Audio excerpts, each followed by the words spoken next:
All right, welcome everyone. Congratulations on finding your way up to the third floor after lunch. This is already a threshold of success for this session. Appreciate you coming. My name is Chris Davis. I'll be your moderator today. I am a senior fellow at the High Tide Foundation. I've been here for a couple of years. We, in the High Tide Foundation Center for Policy and Markets Initiative, work on a wide range of carbon market-related policy and reform efforts, generally trying to help drive maturation of the carbon market and support, in particular, corporate engagement and inspire and incentivize that in whatever way we can.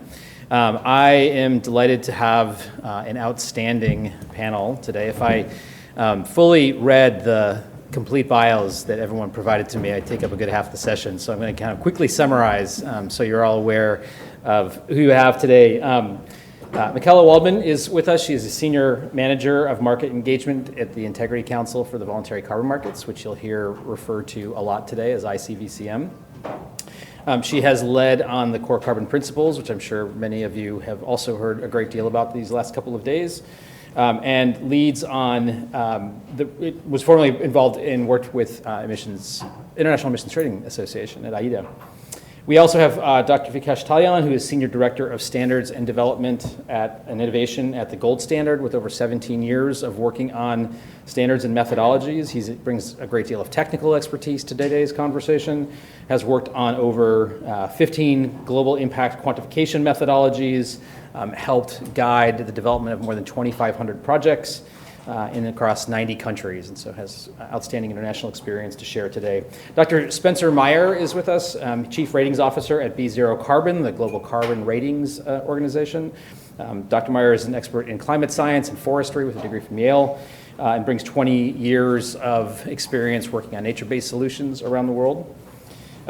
We also have with us Mandy Rambharos is the Chief Executive at Verra, the world's largest and most widely used carbon crediting market standard.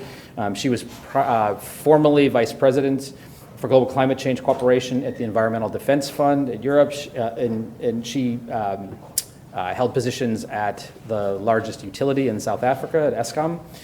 She also was a former negotiator for South Africa within the UNFCCC.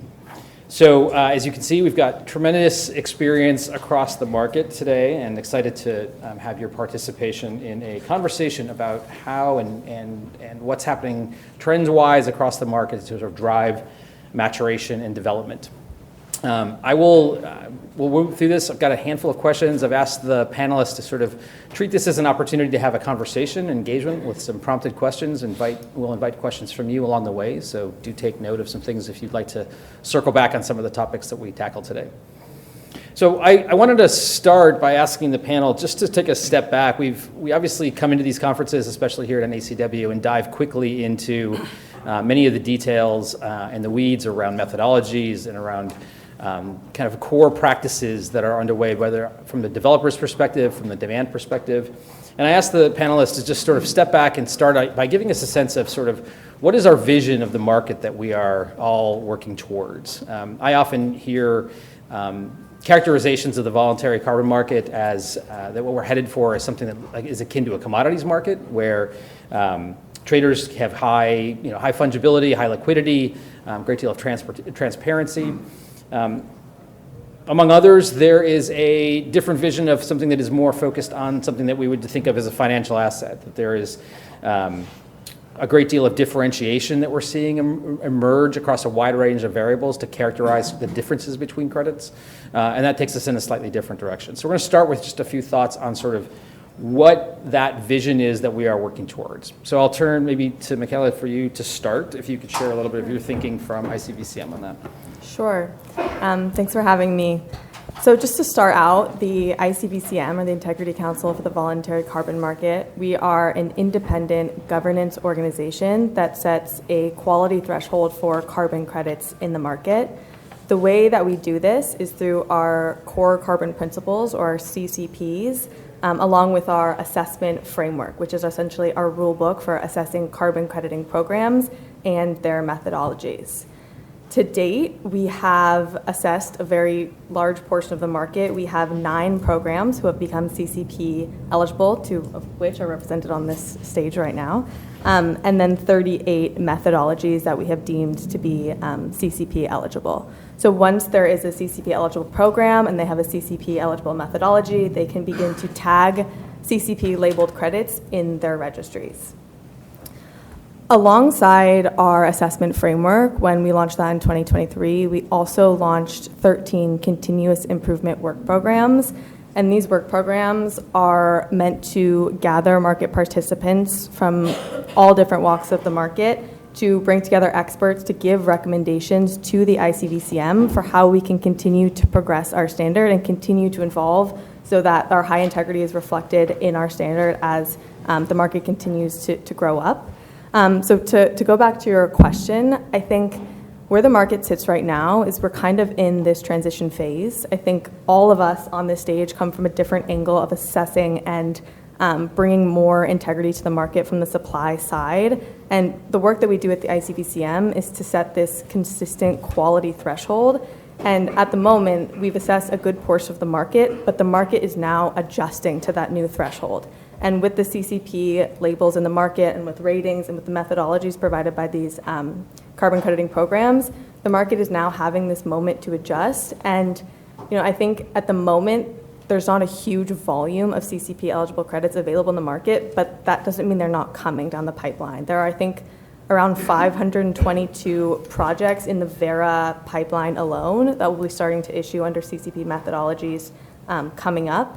So to say that the supply side integrity is at a really good place from the work from all of these different groups up here, and we are addressing that, and now I think it's time where the market is starting to move toward that high integrity and that recognition from buyers and from different users and use cases to use the high integrity credits to have that kind of standardization across the market.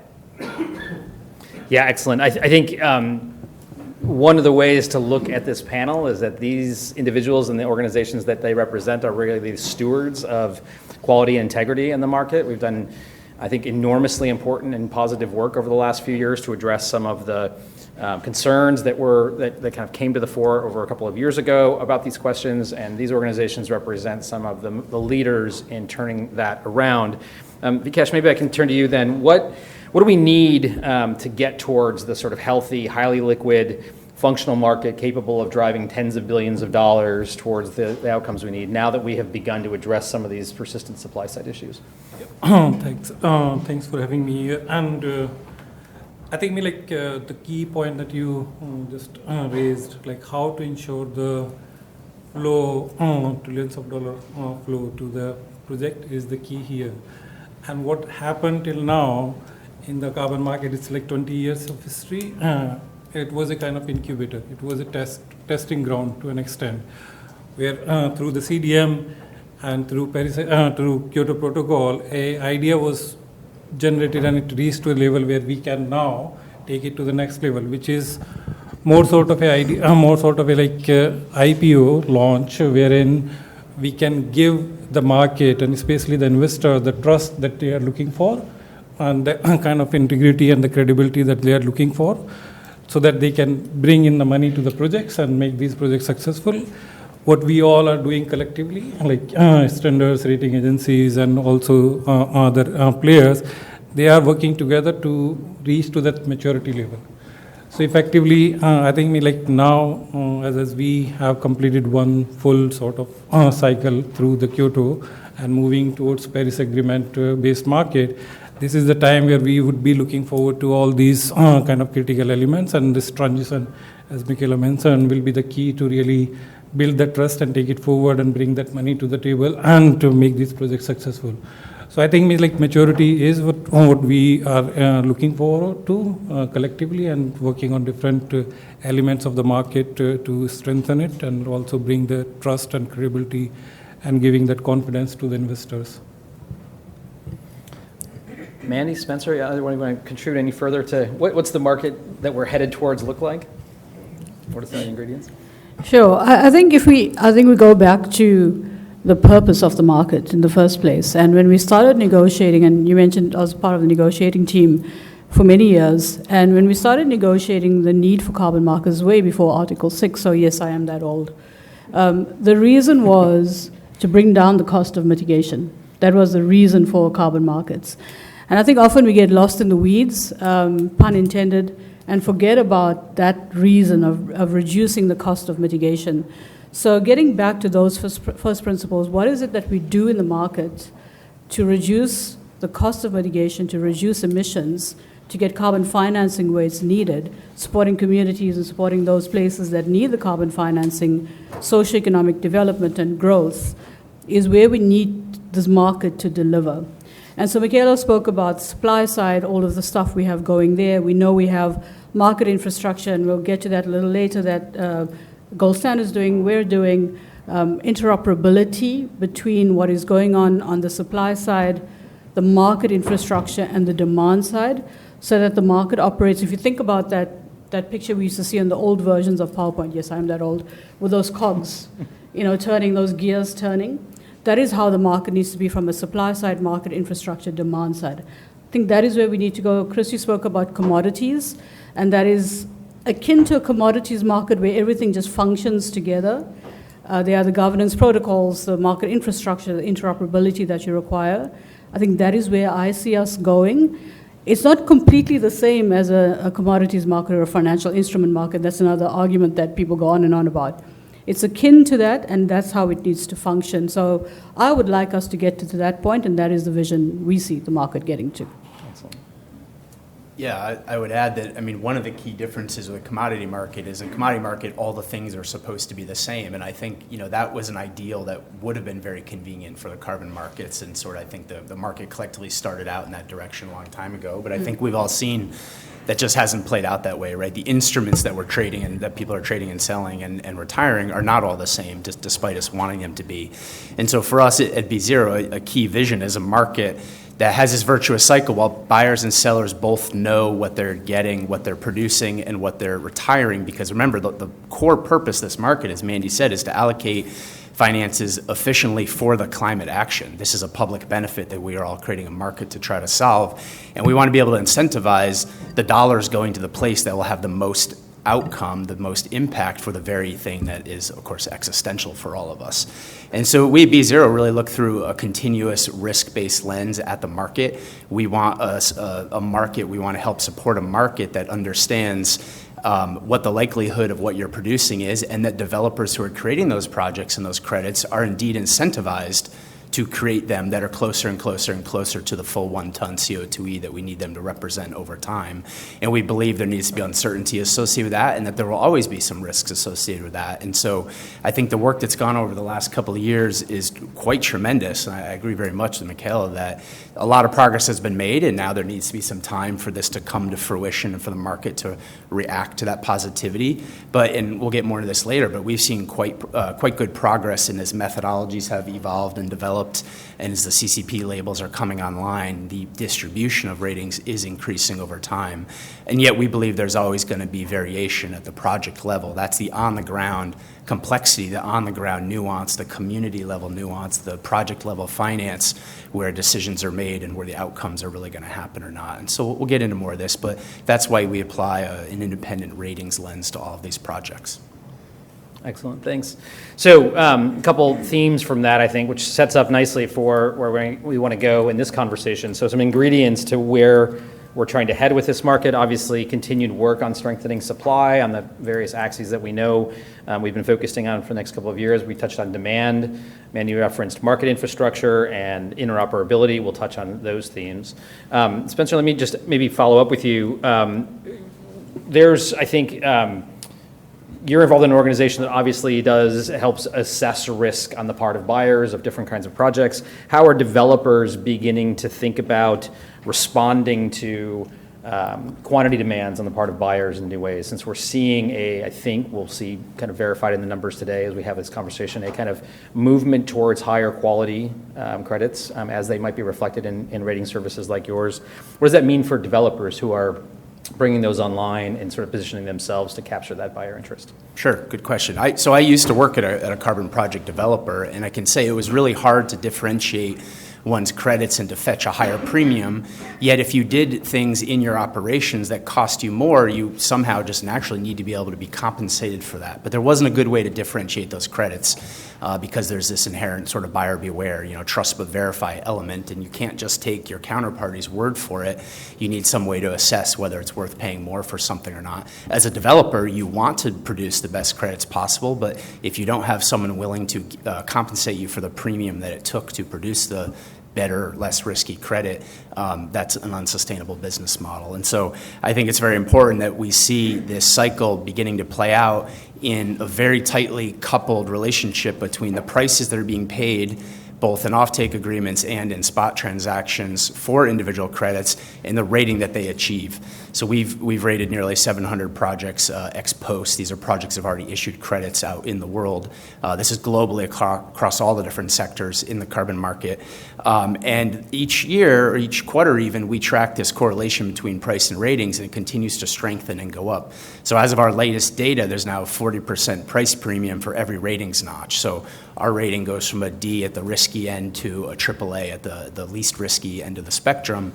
So for example, from a double B to a triple B, you could expect on average across all the transactions we've been able to verify a 40% price premium. Now the market, thin as it may still be, there's enough data now on transactions and ratings to show that it is even varying by sector, right? And so at the highest relationship, there's a 90% or just shy of 90% price premium for ratings notches on afforestation, reforestation, restoration projects. Like, that's pretty remarkable signal that didn't exist, I think, as recently as 2 to 2.5 years ago.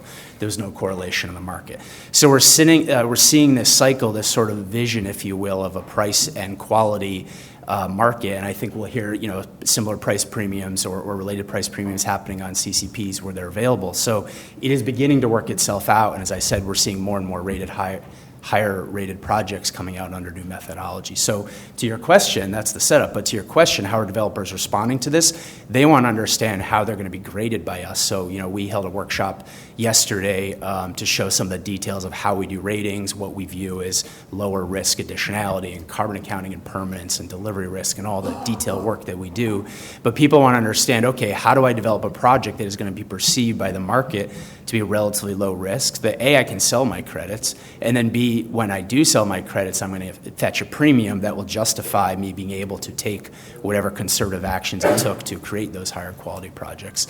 Conversely, on the buyer side, the buyers are increasingly demanding or asking for ratings. We're told more regularly that ratings are being required to submit into RFPs. Sometimes they express a threshold, sometimes they don't, as an independent project level indication of what the risks are going to be within that project. So we see that just simply as an observable behavior in the market where this relationship is increasing, and I think it's collectively related to methodologies and all the improvements and thresholds, and of course the ratings that are now available in the market. Excellent.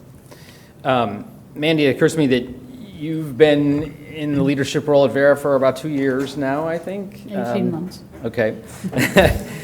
You came out at a time when the market was under fire for a lot of integrity issues around everything from overclaiming to or overcrediting to claims issues with buyers.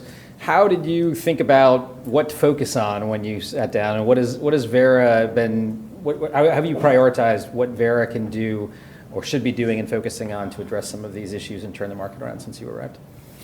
Great, thanks. Also, a great question. When I got to Verra, there was, like you say, there was a lot of controversy, not with Verra particularly, but with the market in general. And quite often, we become the proxy for the market. Mm-hmm. So if there's an issue with the market, people say, well, how is Verra dealing with this? I'll give you an example, and not to pick on you, Vikash. Somebody asked me yesterday, so how are you guys dealing with the cocoa issue? And I said, that's not a Verra project, guys. So it's a gold standard one, to be clear.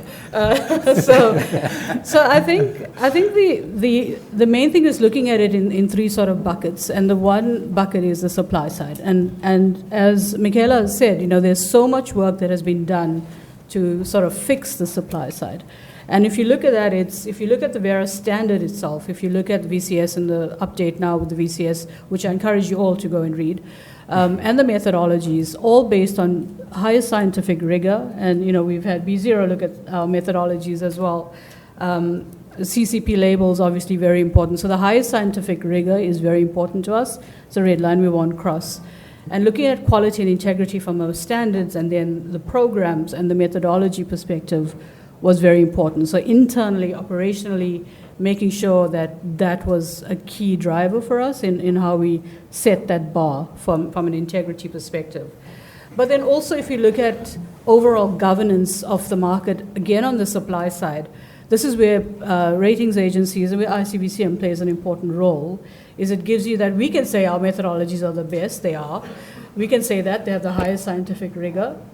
But you also need somebody else to come in and give you that stamp of approval, and that's where I think bodies like ICVCM and ratings agencies do give you that extra stamp of approval. So I think, and previous speakers have said this already, from the supply side, the integrity, the quality, we've actually done a lot in that respect. And dealing with the past issues, where I always say internally, when we know better, we do better. It's not an original quote, obviously. And that is exactly what's happened with the methodologies. We don't know what the issues are with the methodologies until they are implemented, and we are told, and then you improve on that. The second bucket would be the market infrastructure stuff that I referenced earlier.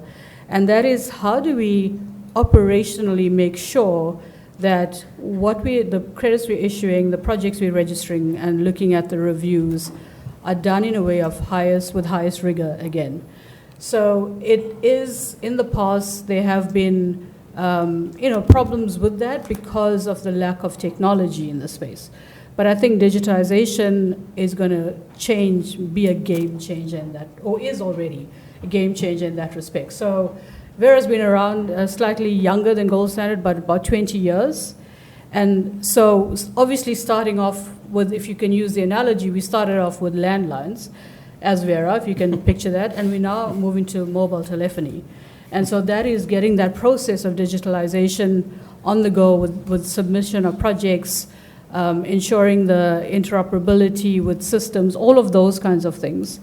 I think what that gives you in the market, and this is what buyers are looking for, is the data integrity question. If I look at the controversies of the past with the carbon market, it's been around data integrity mostly.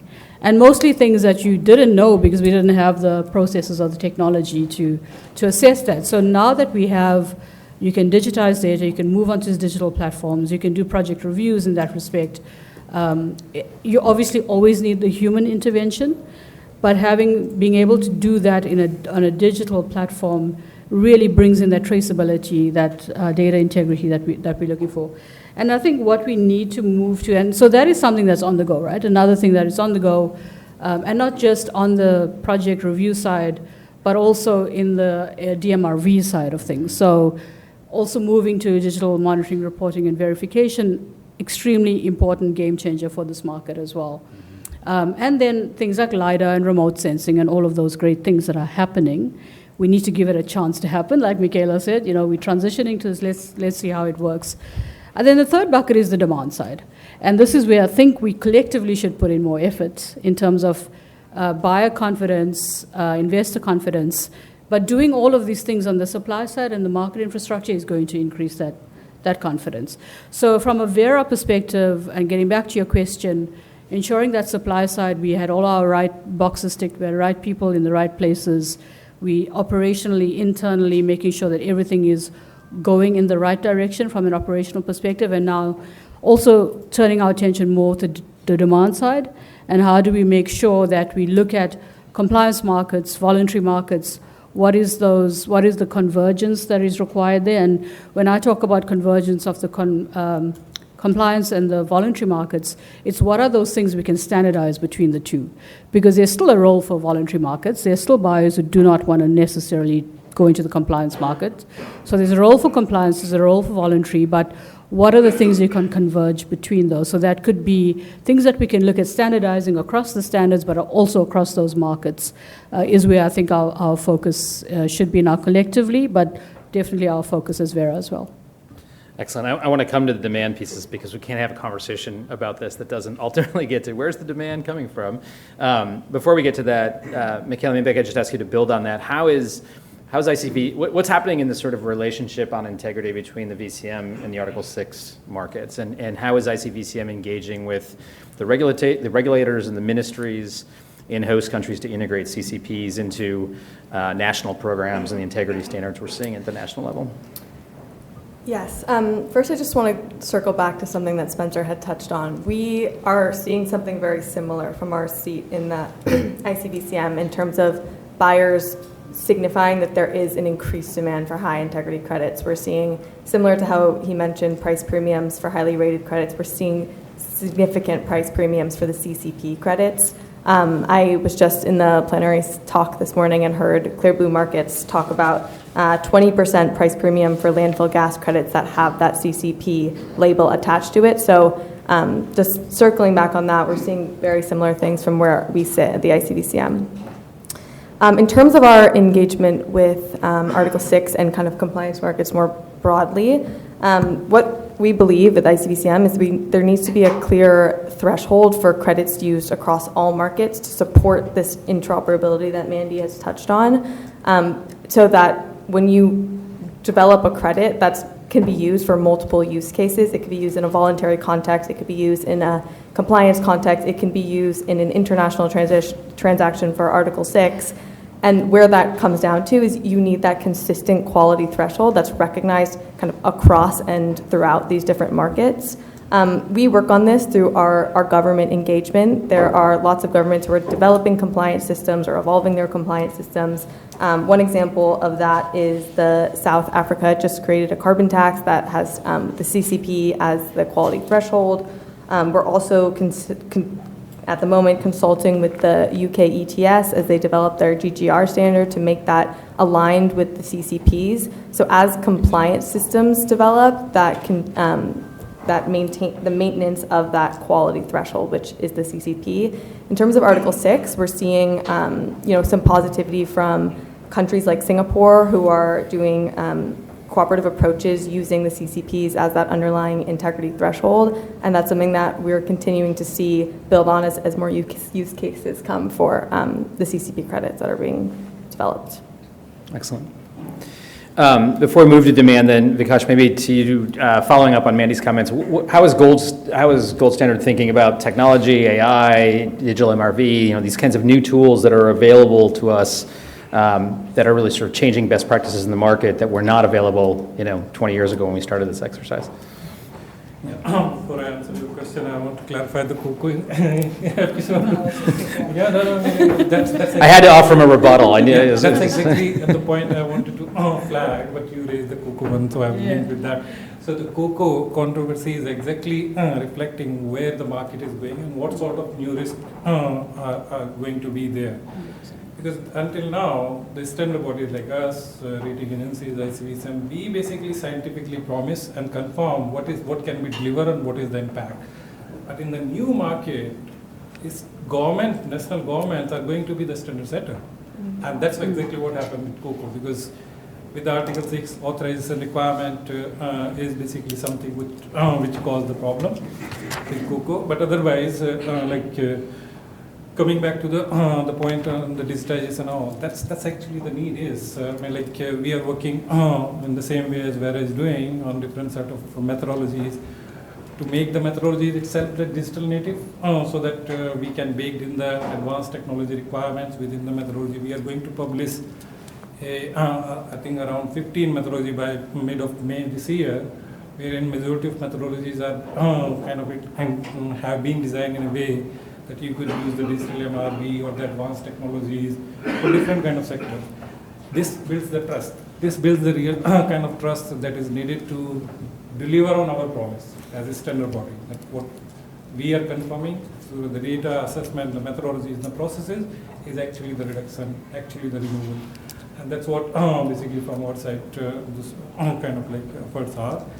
And beyond that, I think on DMRV and AI solutions and even further interoperability is very much needed. And I think there is a kind of a space to work collectively more to give a kind of a wider set of solutions to the stakeholders, so that what Verra is developing, what GS is developing, that can be used by the multiple stakeholders rather than everyone reinventing the wheel.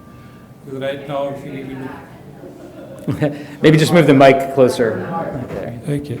Yeah. So Thank you. rather than reinventing the wheel, because if you look at the current space, how the space is getting kind of crowded, it's creating much more complexity for a developer to really move forward with the confusion that it comes with.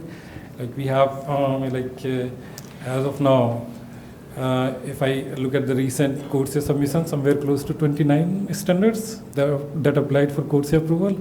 If all of them start creating the DMRV solutions and AI solutions for each of the methodology, then it will be a much more kind of a complicated kind of issue even for users, like what is the right thing and what is the wrong thing and where exactly data is sourced and how it is being used, what is to be verified, that sort of element is going to be much more complicated. So I think like there is a space for sure, similar to the standard development, where we collectively look into some of these solutions, which becomes the kind of floor and the benchmark for the market, and then users can leverage that.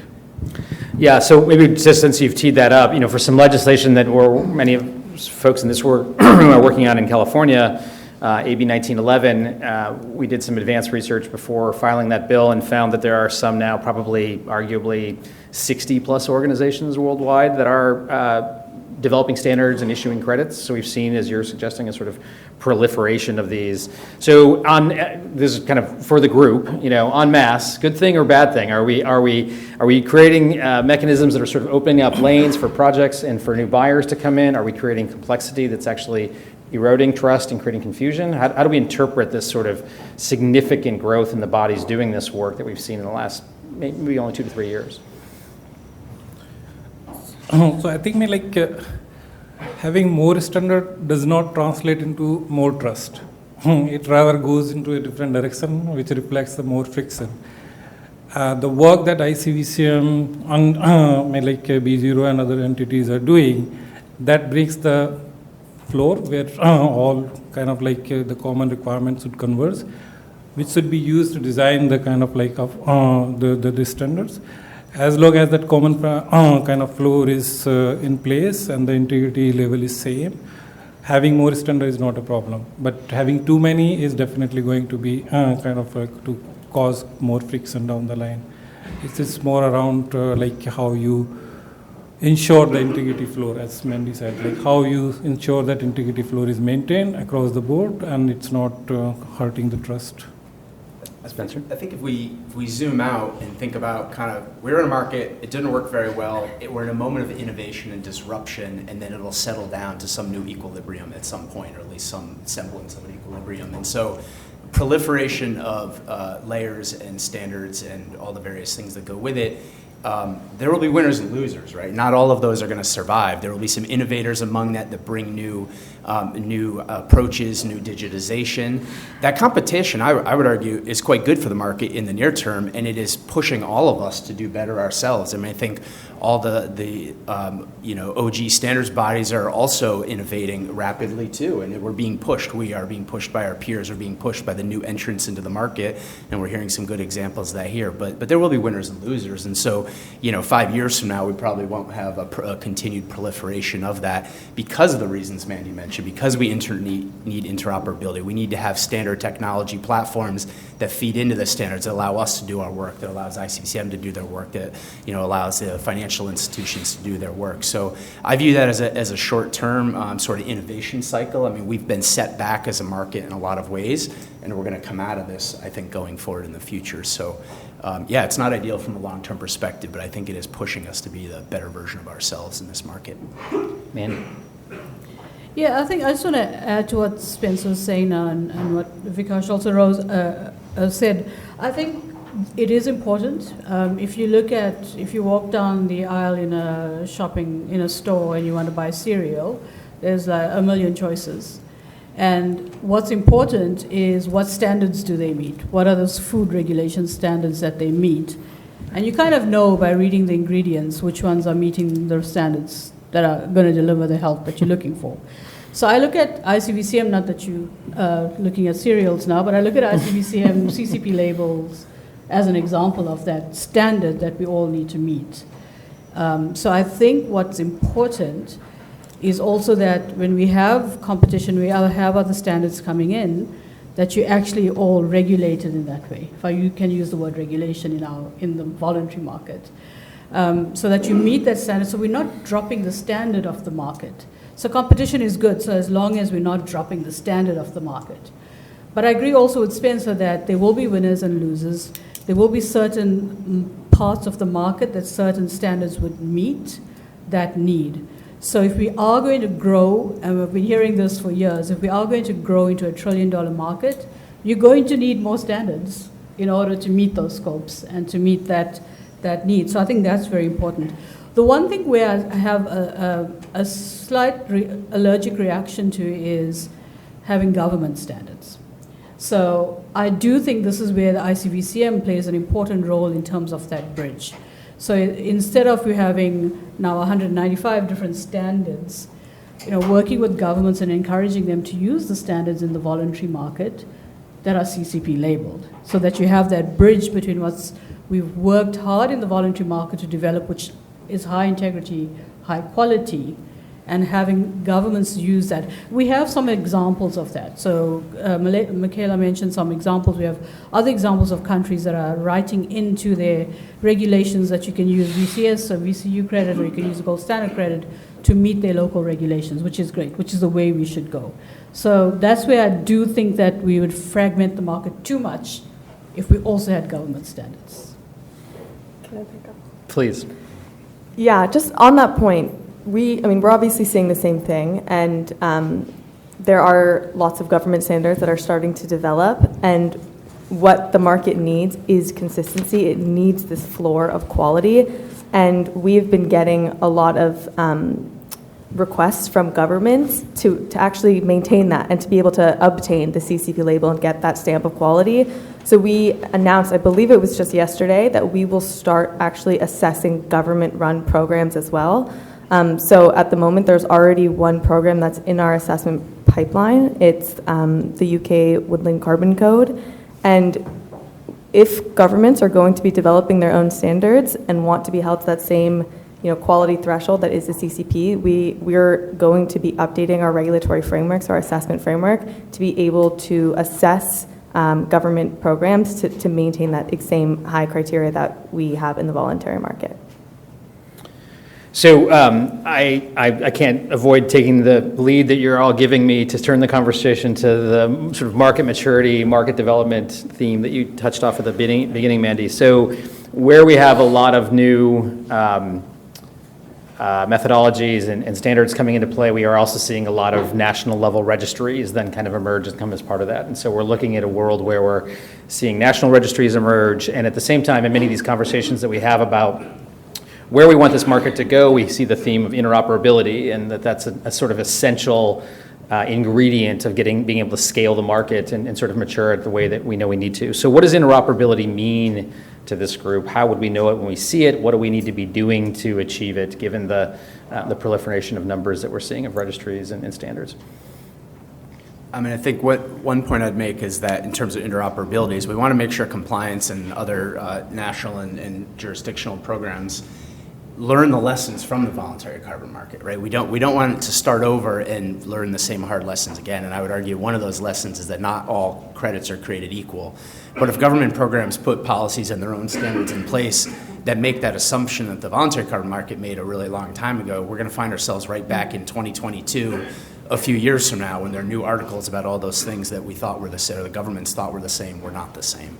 And so I think for us, like making sure there's a project level risk lens capability in these markets as well is very important. And so Corsia, for example, everybody knows is very supply constrained right now. That's slated to change in the near future, and that's a good market, a good marker. But when we look at its sort of distribution of projects that are eligible for that, 65% of the projects that we see across the market that are eligible, not yet approved necessarily, are still a B or lower in the ratings world. And so while Corsia could be its own standard, it could have its own thresholds, there is risk that a lot of those project level execution risks will play out in time, and we will have issues going forward. And it's similar in even for CCPs. As that grows, that will improve. And so I think we have to think about what lessons have we learned in the voluntary market the hard way, and how to work really hard with the governments to make sure that doesn't happen again in these new programs. And the floor for CCPs, as Mikela said, is a really important first step there. But we think it's important to go to the next step as well and include those lessons. Mandy. So when I think about interoperability, I think about it in two ways. So one is the hardware stuff, the registry stuff. So being able to have APIs between what's going on in the national registry and then the international registry. So a lot of governments are saying they want to have a view of what projects from their country are in the Verra registry, for example. So being able to enable that, these bits of machinery talking to each other, moving to smart registries as we're migrating our registry right now, all of those kinds of things fits under that banner of interoperability. But there's also the other side of interoperability that I think about, which is regulation standards, frameworks, all of those kinds of things that need to talk to each other. So, for example, we have Article 6.2 labeling on our registry. We also have COSIA labeling. But what we encourage in our labeling guide is to use the UN frameworks. Now, there are countries that have developed their own frameworks. Obviously, you can use that. But there's an Article 6 rule book that has a whole bunch of templates that it refers to. So we wouldn't invent something different. We need that interoperability between templates, standards, all of that, which makes life easier for the project developer. The whole idea is to have these markets be more accessible. So when I think of interoperability, I think about that as well.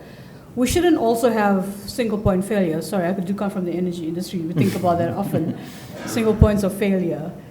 One of that, and I don't mean to be controversial in saying this, but one of that single points of failure we have right now is letters of authorization, and getting that through. So we can talk to, we blew in the face about how we're fixing labeling guidance around COSIA, or how we're talking about supply and demand and having conversations with the tab around that. But if we don't fix how we deal with letters of authorization and how that works with our labeling guidance and how that works with issuing COSIA labeled credits or Article 6 labeled credits, we're not going to get to that issuance. So that for me is something we need to look at, how that authorization by government, which is important, is interoperable with how the registries are looking at labeling, and that sequencing and timing of that. So when countries submit their BTRs, when they register on the COP, when they issue the letter of authorization, that timing and sequencing is kind of out of step with what project developers want and delivery of the issuances. So those kinds of things are also interoperability issues that I think must be solved.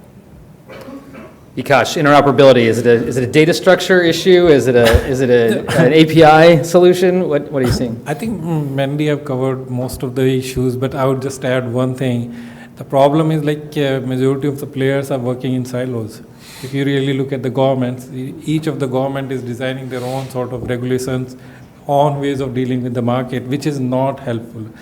And as Mandy flagged, that interoperability is more to provide the access and ease the kind of flow of information as well as flow of money, and that needs more connected market rather than dispersed market.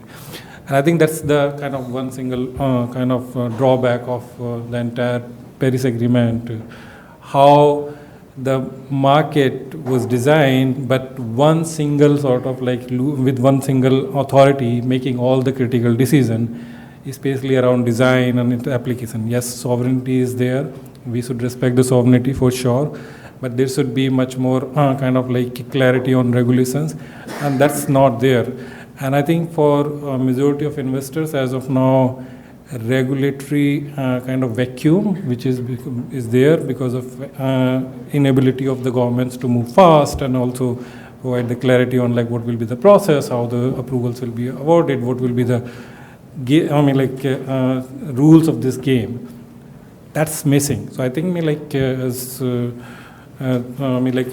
we move forward, this will be one of the critical elements to really make it a smooth and interoperable market in a way which support the market to the next level where the development happens and then actual action on ground is delivered and with the impact that is needed. I could continue having this conversation with these guys for a great deal of time. Let me turn to see if there are any questions in the audience that you'd like to bring forward. I'll continue going with mine, but I'm also happy to open it up to anything you might have been sparked to think about from the conversation. Please. Yes, thank you very much for this great panel. I have a brief question. So as we all witnessed that Article 6.4 of the Paris Agreement last year introduced a reversal standard, which introduced the post-crediting monitoring period for, especially for nature-based projects. I would like to know what does that mean to you guys as an actor in the carbon market. Thank you very much. I'll just repeat that for folks in the back of the room, asking about the 6.4 PACM reversal standard put in place for nature-based projects last year. Vikash? Yeah, so I think PACM is one of us now. It's not like in the past, the previous era of the market, where CDM was setting the rule. PACM is one of us, as you can see how things are evolving. So what PACM is saying or setting with the in a way the rules, that is a guiding sort of approach in a way for us, whether it aligns with our principles or not, whether it aligns with the kind of objective we have at our end or not. And scientific rigor, as Mandy mentioned earlier, that scientific rigor standard is now way too different. It's not the same as it was in past. So we look at the practicality aspect, the kind of scientific robustness of these rules. What PACM came out with may or may not be the one what we want. So we may have our own approaches. So that's exactly how it is being played. And as I said, PACM is also following the exact regulatory framework as we are. In a way, they are also applying for CORSIA approval. And we are already approved, so that confirm that we are way advanced than PACM as of now. But yes, that entity has its own kind of relevance here, and that's basically what we will be referring to. Mandy? Yeah, I don't remember giving PACM a membership card into this circle, but okay. No, but I think it's good, that we have these different approaches. But if you look at, like Vikash has already said, the voluntary market standards have already been dealing with these kinds of things, and we talk about it in the update to VCS version 5.5. I was about to say 5.1. Sorry, Sinclair. Give you a heart attack. So we talk about monitoring and reversals and all of those issues in the Verra standard already. So it is, like Vikash is saying, PACM's coming after the voluntary market has looked at all of this. So obviously we'll look at all of that, and this is what I was alluding to earlier when I was saying that when we approve these different standards under these governance rules we're all following, let's make sure they're all up to standard. Otherwise we drop the integrity of the market. Spencer, as our resident forestry expert, did you want to add anything on the merits? Yeah, I mean, I think we are agnostic to the methodologies and the standards, and anytime we're going to look at the climate claims of a given project, we're going to judge it on the merits of the individual project, not exactly what the rules of the methodology or the standards were. And so there are, there will be standards approaches that do or don't handle permanence well for nature-based solutions, for example, and some that include new mechanisms, and there's quite a bit of innovation going on in the voluntary market right now around that. Permanence trust and other initiatives. So, we will react to whatever new standards, PACM or otherwise, are putting out into the market, but we're still going to judge the projects based on the merits, where the definition of our rating is the likelihood of removing 1 ton CO2e or not. And importantly, we look at the enforceability of the contractual period, not only the sort of scientific evidence for how durable that carbon removal may be in the long run, but how enforceable is that. So that really gets back to not the sort of the holy wars, if you will, around permanence, but it really gets to the buyer, seller, they have an arrangement, who's on the hook for what phase of the permanence of that project, and that's really how we assess it. Yeah, please. I really appreciate you guys' insights for sure, and this is a really great panel as far as the diversity of aspects goes, but you're sort of on the other side of the table from product developers physically too, but also so sort of in the public sphere with all of the controversial things that have happened. I mean, if a Guardian article comes out, it's everybody's panicking. Am I under the crosshairs, basically, this article. So from your all side of the table, how do you approach like the public communications and like the messaging piece? Because obviously like project developers like myself who are successful and are able to sell credits impacts you guys positively too, and then vice versa. So how do you guys handle like the messaging and the marketing whenever there is things that are under fire? I mean, I could take a quick stab. I mean, we react to any new information that we get, any new material information for any project in the market. Our ratings are live through time.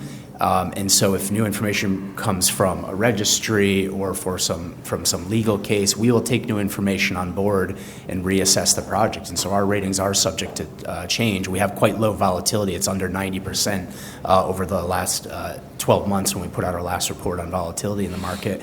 But projects themselves do have dynamic risks over time, and indeed the lens through which we assess these projects should be subject to change when material things change about it.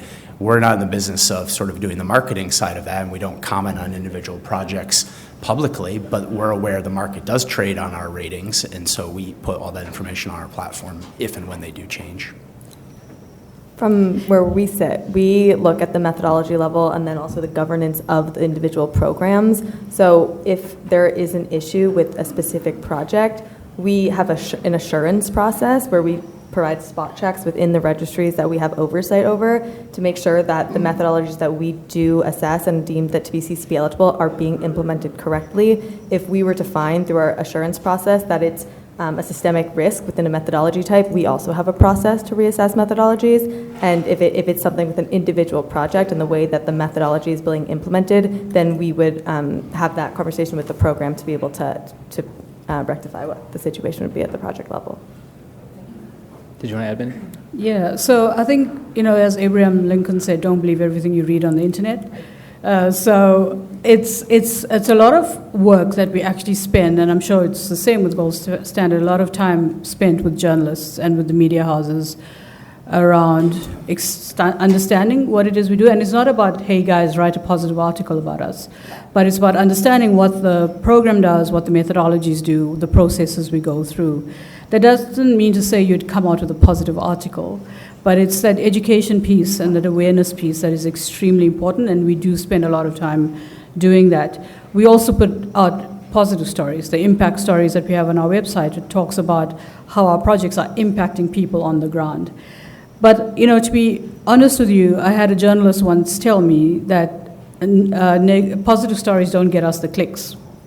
So there's always the angle that the media, and I'm not saying everybody, but the media does look for that angle.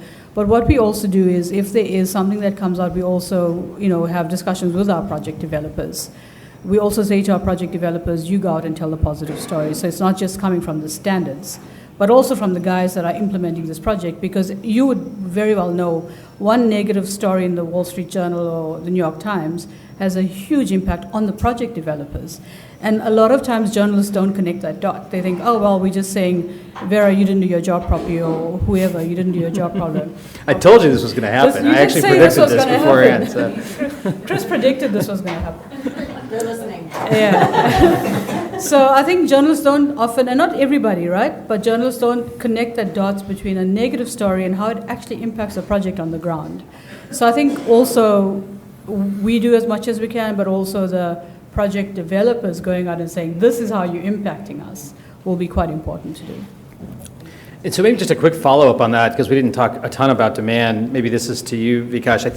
I think Donnelly at Kellex just published a piece not too long ago where she estimated that there is something like 1 billion legacy credits on the market right now left over from CDM that represent potentially lower quality, never to be CCP approved. Does the existence of that sort of body, is that a problem that we need to clean up? Is that a source of risk for claims-based journalism that looks at sort of the overarching integrity of actors in the market buying and making claims? I think best and worst part of carbon market is every single piece of information is public. About the project, its history, the documentation. Anyone can access the document and kind of assess every single aspect, which is effectively to ensure the transparency. but it can be used or misused in a different way too. Because what you are referring to is not a kind of any wrong thing to have that 90 billion or like 90 million or whatever number of credits is. Because those are the credits actually like representing the reduction or removal happen, right? Mm-hmm. Those are valid credits. Those are staying there because those could not be used or could not be retired. So there is nothing wrong with those credits and having those assets in the registry or wherever those are sitting. It's more around like leisure. You have a leisure and certain percentage you have used, other you did not, and market never used entire pool of credit. If you look at the entire history, it never went above 50%, and that's the kind of like how the credit is there. So I don't think it's the wrong thing to have those assets, and it's not affecting the kind of any aspect of the project or could be used in a way, but it's more around like the perception that can be created around those balance sheet. That's the only thing. Excellent. Any other questions from the crowd? Yeah, go ahead. I'm still learning about the rating systems and CCPs and wrapping my head around that. For a specific project, if the project meets or does not meet the principles or is rated an A or B or C, if that's based partly on, say, additionality risk or permanence risk, and then new information becomes available, which changes the assumptions upon which that risk is evaluated. Could ratings change over time based on new information, or is once the project is rated, or you mentioned CDM projects that will never meet that core principle? Would new information somehow potentially affect the evaluation of a project over time? I'll get to your answer, but bear with me for a second. So last weekend, we took my father-in-law out to dinner for his 80th birthday, and we go into the entrance to this restaurant. You know, sometimes they have a little plaque by the door that sings their praises about various accolades they had. And one of them was a A+ health report from the local health inspector.